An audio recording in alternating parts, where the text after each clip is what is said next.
कार्यक्रमात एकनाथ शिंदे बोलतायत आणि व्यासपीठावर उपस्थित या देशाचे फौलादी आणि कणखर गृहमंत्री अमितभाई शाह, आजचे सत्कार मूर्ती भारताचे राष्ट्रीय सुरक्षा सल्लागार गौरवमूर्ती अजित डोभालजी, आपले लोकप्रिय मुख्यमंत्री देवेंद्र फडणवीसजी, उपमुख्यमंत्री सुनेत्राताई पवारजी, आमचे केंद्रीय मंत्री, आमच्या सहकारी मंत्री आणि सर्व व्यासपीठावरील सन्माननीय मान्यवर, लोकमान्य टिळक स्मारक ट्रस्टचे अध्यक्ष डॉक्टर रोहित टिळक आणि ट्रस्टचे सर्व पदाधिकारी आणि सर्व मान्यवर बांधव भगिनींनो आणि पत्रकार मित्रांनो, आज 1 ऑगस्ट देशाला स्वराज्याचा मंत्र देणाऱ्या लोकमान्य बाळ गंगाधर टिळक यांच्या पुण्यतिथीचा दिवस.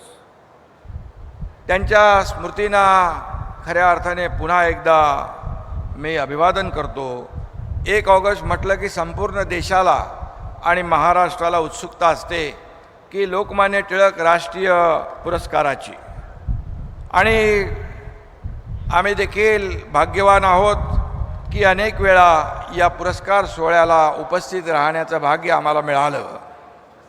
2023 साली या देशाचे लोकप्रिय आणि यशस्वी प्रधानमंत्री नरेंद्र मोदीजी यांना हा पुरस्कार प्रदान करण्यात आला होता. यापूर्वी श्रद्धेय अटल बिहारी वाजपेयी यांच्यासह अनेक मान्यवरांना आजवर या पुरस्काराने सन्मानित केलेलं आहे. आज याच पुरस्काराच्या गौरवशाली परंपरेमध्ये देशाचे राष्ट्रीय सुरक्षा सल्लागार अजित डोभालजी यांचं नावही जोडलं गेलेलं आहे, आणि ही आपल्यासाठी आनंदाची अभिमानाची बाब है. इसी पुण्यभूमि से लोकमान्य तिलक जी ने देश को स्वराज्य का मंत्र दिया था. देश की सुरक्षा के लिए अपना जीवन समर्पित करने वाले एक महान व्यक्तित्व का उसी पुणे में सम्मान हो रहा है. इससे बड़ी खुशी क्या हो सकती है. शेक्सपियर कह गए थे नाम में क्या रखा है, लेकिन मैं कहता हूँ अजित डोभाल सिर्फ नाम ही काफी है. महाराष्ट्राच्या 13 करोड जनतेच्या वतीने मी त्यांचं अभिनंदन करतो, आणि एक गोष्टीचा इथे मुद्दाम उल्लेख करतो. देश की सीमाओं की रक्षा के लिए अपने छाती की ढाल बनाने वाले डोभाल जी को अमित भाई के हाथों ये पुरस्कार दिया जा रहा है. ये दुग्ध शर्करा योग है, ये संजोग है. ये सिर्फ एक महान व्यक्ति दूसरे महान व्यक्ति का सम्मान नहीं है. एक तरफ देश का आंतरिक सुरक्षा को नई दिशा देने वाले, नक्सलवाद को समाप्त करने वाले, सफाया करने वाले और देशद्रोहियों का खात्मा करने वाले गृह मंत्री अमित भाई शाह, और दूसरी तरफ देश की सीमाओं की रक्षा करने वाले और राष्ट्रीय सुरक्षा को ताकत देने वाले रणनीतिकार अजित डोभाल जी. यह भारत की राष्ट्रनिष्ठा, राष्ट्र शक्ति और राष्ट्रीय सुरक्षा की संकल्पना को नमन करने का समारोह है. और मैं यह भी कहूँगा कि 2014 में इस कल्याणकारी सुराज्य की सरकार की स्थापना मोदी जी ने की. अमित भाई तो उनके साथ साहेब के तरीके से खड़े थे. हम सिर्फ राम नहीं कहते, साथ में लक्ष्मण का नाम भी लेते हैं. राम लक्ष्मण की जोड़ी कहते हैं. वैसे देश की राष्ट्रप्रेमी जनता आज मोदी शाही कहती है. ये भी हमारे लिए बहुत ही गर्व की बात है. लोकमान्य तिलक जी ने हमें स्वराज का महामंत्र दिया, और आज हमारा देश उस स्वराज की सुरक्षा का मंत्र दुनिया को, विश्व को दे रहा है. ये हमारे लिए गौरव की बात है. इस मंत्र की रचना डोभाल साहब ने आदरणीय प्रधानमंत्री और आदरणीय केंद्रीय गृह मंत्री के मार्गदर्शन में कर रहे हैं। लोकमान्य तिलक और अजित डोभाल जी का दौर वैसे अलग अलग है, लेकिन जब हम देश हित और इंटेलिजेंस की बात करते हैं, उस नज़रिए से देखते हैं, तो डोभाल जी और लोकमान्य तिलक जी के आदर्शों पर ही चलने वाले एक व्यक्तित्व के रूप में आपको दिखाई पड़ेंगे, जिसका उल्लेख डॉक्टर रोहित जी ने भी किया है। ब्रिटिश साम्राज्य की नींव हिलाने के लिए लोकमान्य तिलक जी ने खुद का एक समांतर काउंटर इंटेलिजेंस नेटवर्क तैयार किया था।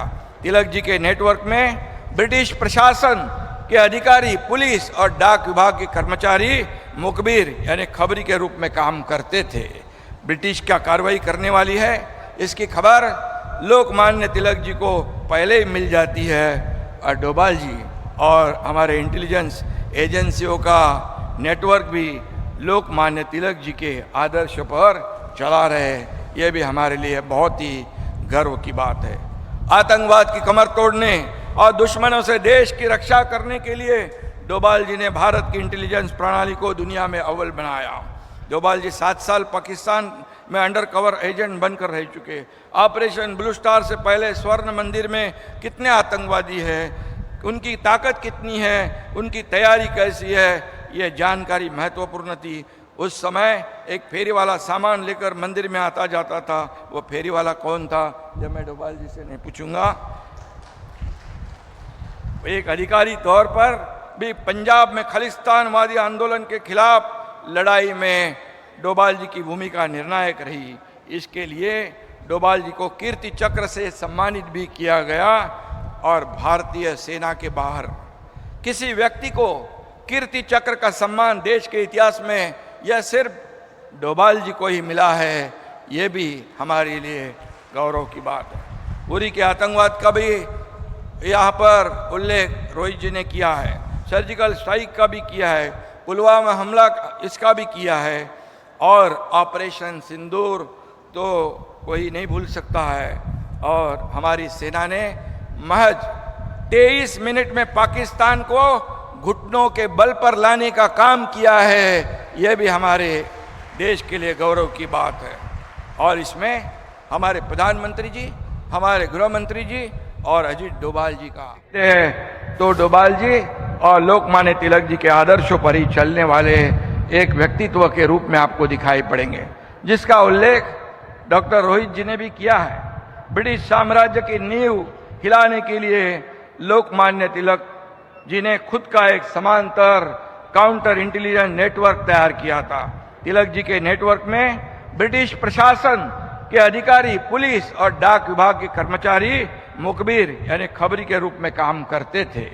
ब्रिटिश क्या कार्रवाई करने वाली है, इसकी खबर लोकमान्य तिलक जी को पहले ही मिल जाती है, और डोभाल जी और हमारे इंटेलिजेंस एजेंसियों का नेटवर्क भी लोकमान्य तिलक जी के आदर्श पर चला रहे। ये भी हमारे लिए बहुत ही गर्व की बात है। आतंकवाद की कमर तोड़ने और दुश्मनों से देश की रक्षा करने के लिए डोभाल जी ने भारत की इंटेलिजेंस प्रणाली को दुनिया में अव्वल बनाया। डोभाल जी 7 साल पाकिस्तान में अंडर कवर एजेंट बनकर रह चुके। ऑपरेशन ब्लू स्टार से पहले स्वर्ण मंदिर में कितने आतंकवादी हैं, उनकी ताकत कितनी है, उनकी तैयारी कैसी है, ये जानकारी महत्वपूर्ण थी। उस समय एक फेरी वाला सामान लेकर मंदिर में आता जाता था, वो फेरी वाला कौन था, जब मैं डोभाल जी से नहीं पूछूंगा।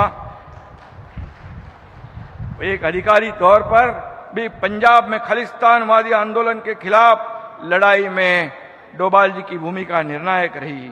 इसके लिए डोभाल जी को कीर्ति चक्र से सम्मानित भी किया गया, और भारतीय सेना के बाहर किसी व्यक्ति को कीर्ति चक्र का सम्मान देश के इतिहास में यह सिर्फ डोभाल जी को ही मिला है। ये भी हमारे लिए गौरव की बात है। उरी के आतंकवाद का भी यहाँ पर उल्लेख रोहित जी ने किया है, सर्जिकल स्ट्राइक का भी किया है, पुलवामा हमला इसका भी किया है, और ऑपरेशन सिंदूर तो कोई नहीं भूल सकता है। और हमारी सेना ने महज 23 मिनट में पाकिस्तान को घुटनों के बल पर लाने का काम किया है। यह भी हमारे देश के लिए गौरव की बात है। और इसमें हमारे प्रधानमंत्री जी, हमारे गृह मंत्री जी और अजीत डोभाल जी का भी बहुत बड़ा योगदान है। अतुलनीय देश प्रेम, बेहतरीन रणनीतिक कौशल और राष्ट्र रक्षा के लिए किए गए कड़े सटीक फैसले ही डोभाल जी की असली पहचान है। राष्ट्र प्रथम, यही राष्ट्रभक्त डोभाल जी का मिशन है। अजीत डोभाल जी को अक्सर क्या कहने का, अभी रोहित ने तो धुरंधर की बात कही है, जेम्स बॉन्ड, भारत का जेम्स बॉन्ड। अभी जेम्स बॉन्ड का जमाना चला गया है। डोभाल साहब को नए भारत का असली धुरंधर कहे जाना भी उचित होगा। घर में घुस के मारेंगे, सशक्त भारत के इस निर्धार को पूरा करने का साहस दिखाने वाले डोभाल जी पर्दे के नहीं बल्कि असली धुरंधर है। और उनके पीछे चट्टान की तरह खड़े होने वाले हमारे मोदी जी और गृह मंत्री अमित भाई यहाँ पर उपस्थित है। इसीलिए ये सम्मान को 4 चांद लग गए हैं।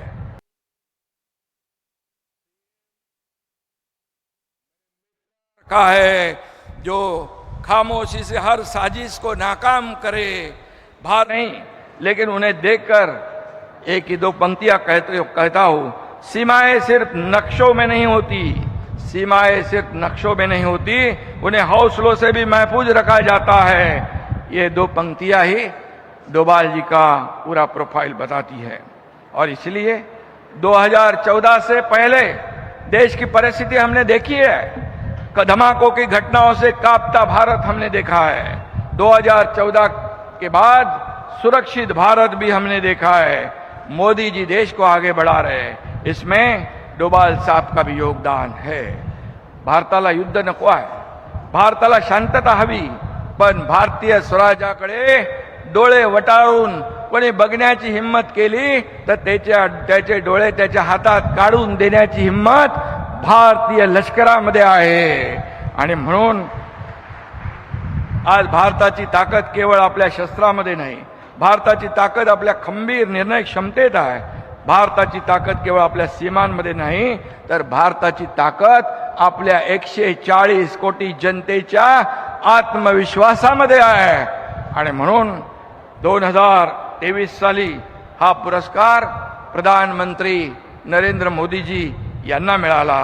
त्यांनी हा पुरस्कार या भारताच्या जनतेला समर्पित केला। आज तोच पुरस्कार मोदीजींनी, अमित भाईंनी नियुक्त केलेल्या धडाकेबाज आणि चाणाक्ष अशा देशभक्ताला मिळाला। त्याचं मी मनापासून अभिनंदन करतो, त्यांना खूप खूप धन्यवाद देतो। आणि या देशाच्या सुरक्षा आणि इंटेलिजन्स परंपरेचा हा गौरव आहे। आणि रोहितजींना देखील मी धन्यवाद देतो की खऱ्या अर्थाने देशाचा सन्मान आपण केलेला आहे। आणि म्हणून या पुरस्काराच्या माध्यमातून देशाच्या सैनिकांना, सुरक्षा यंत्रणांना आणि गुप्तचर यंत्रणांना हा पुरस्कार